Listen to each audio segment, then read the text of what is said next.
How to command respect from developers. Let's be honest. Many product owners struggle to earn the respect of their developers. And here's why and how to fix it. Developers respect people who understand the problem space, not just the product backlog. If you show up with unclear requirements or arbitrary deadlines, you will lose credibility really fast. The best product owners earn trust by understanding trade-offs, technical constraints, and the impact of their decisions.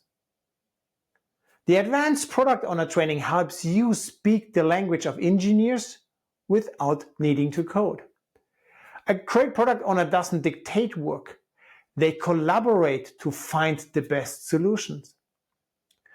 Want to be a respected product owner? Start by understanding your team's world.